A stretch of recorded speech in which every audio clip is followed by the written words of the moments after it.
প্রকৃত বন্ধুকে সেটা বিপদে পড়লেই বোঝা যায়, অর্থাৎ বিপদেই বন্ধুর পরিচয়। এই আপ্তবাক্যটি আমাদের প্রায় সকলেরই জানা, কিন্তু আমরা আসলেই কি আমাদের প্রকৃত বন্ধুগুলিকে ধরে রাখতে পারি?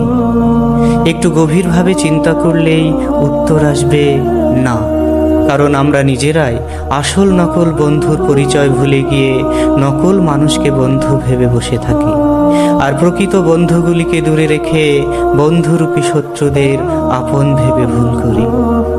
তুমি যখন অসৎ বন্ধুর পাল্লায় পড়ে সিগারেট খাওয়া শুরু করবে, দূর থেকে তোমার নোনতা স্বাদের কথা বলা বন্ধুটি সেদিন তোমার প্রথম গার্জেন হয়ে বলবে, তুই সিগারেট খা না, দেখবি তোর বাবাকে বলে দেব। তুমি ভয় পেয়ে যখন সিগারেটটা ফেলে দিতে যাবে, ঠিক সেই সময় তোমার স্বনামধন্য গুণধর বন্ধুগুলি বলে উঠবে, আরে বন্ধু, কিছু ভয় নেই, তুই সিগারেটটা খা না। তোর ওই কঞ্জুস বন্ধুর কিছু কিনে দেওয়ার ক্ষমতা নেই, আর বড় বড় কথা বলছে। আর তুমিও তোমার প্রাণের বন্ধুদের সাপোর্ট পেয়ে ফুঁক দিতে শুরু করবে নতুন স্বাদে ভরপুর সিগারেটে।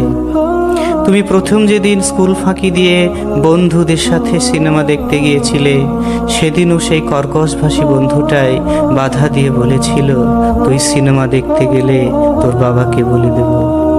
তুমি সেদিনও তার বাধা নিষেধ না শুনে তোমার মিষ্টিভাষী বন্ধুদের আশ্বাস বাণীতে ভরসা করেছিলে। আরে বন্ধু, একদিন স্কুল কামাই করলে কি হবে?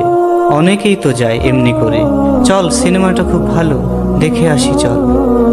পরে তোর বাবাকে একটা মিথ্যা বলে দিবি, তাহলেই তো হলো। ব্যাস, এবারেও তুমি তাদের কথা মতো স্কুল ফাঁকি দিয়ে চলে যাবে সিনেমা দেখতে, আর যাওয়ার সময় মনে মনে ভাববে, সত্যি কপাল গুনে এত ভালো বন্ধু পেয়েছি আমি, এই না হলে বন্ধু। তুমি তোমার পরীক্ষার সময় পড়ায় ফাঁকি দিয়ে যখন পাড়ায় বসে আড্ডা দিচ্ছিলে, তখনও তোমার সেই কঞ্জুস বন্ধুটাই অভিভাবকের মতো জ্ঞান দিয়ে বলেছিল, কিরে সামনে পরীক্ষা আর তুই এখানে বসে আড্ডা দিচ্ছিস, চল বাড়ি গিয়ে পড়তে বসবি চল।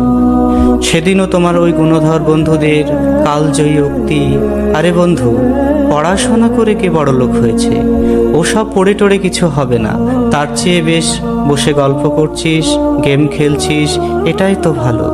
তোর ওই বন্ধু কোনোদিনই তোর ভালো চায় না, তুই আমাদের সঙ্গে বসে এনজয় করছিস, এটা দেখে ওর হিংসে হচ্ছে, সেই জন্য তোকে বাড়ি যেতে বলছে। সেদিনও তোমার সো-কল্ড বেস্ট ফ্রেন্ডদের কথাকে প্রায়োরিটি দিয়ে পাড়ার রকে বসে তুমি আড্ডা দিয়েছ। এমনি করে পড়ায় ফাঁকি দিয়ে, নিজের কাজে ফাঁকি দিয়ে, নিজের মূল্যবান সময়গুলোকে নষ্ট করে, বাড়ির লোকজনের কথাকে মান্যতা না দিয়ে একটু একটু করে হারিয়ে গিয়েছ নিজের আলোকময় জীবন থেকে। যতবার তুমি ভুল করে পরিবারের বাবা মায়ের কাছে ধরা খেয়েছ, ততবারই তোমার ওই সো-কল্ড ভালো বন্ধুদের দুষ্ট বুদ্ধিকে কাজে লাগিয়ে বেঁচে গিয়েছ একটার পর একটা মিথ্যা বলে। আর পিতামাতার শাস্তির হাত থেকে বেঁচে গিয়ে ঠিককে ভুল ভেবে ধন্যবাদ দিয়েছ অন্ধকার জগতে নিয়ে যাওয়া ওই সব বন্ধুদের। তুমি বারবার ভুল পথে চালিত হয়ে ভেবেছ, এরাই আমার সত্যিকারের বন্ধু। আসল বন্ধুকে তুমি চিনতে গিয়ে বারবার ভুল করেছ, আর এইভাবেই একটু একটু করে তুমি হারিয়ে গিয়েছ এক গভীর অন্ধকারে। তাই সব কিছু শেষ হয়ে যাওয়ার আগে আমাদের প্রত্যেকেরই উচিত প্রকৃত বন্ধুকে সেটা আগে ভালো করে যাচাই করা, কারণ কথায় বলে, বন্ধু চিনে বন্ধু করো।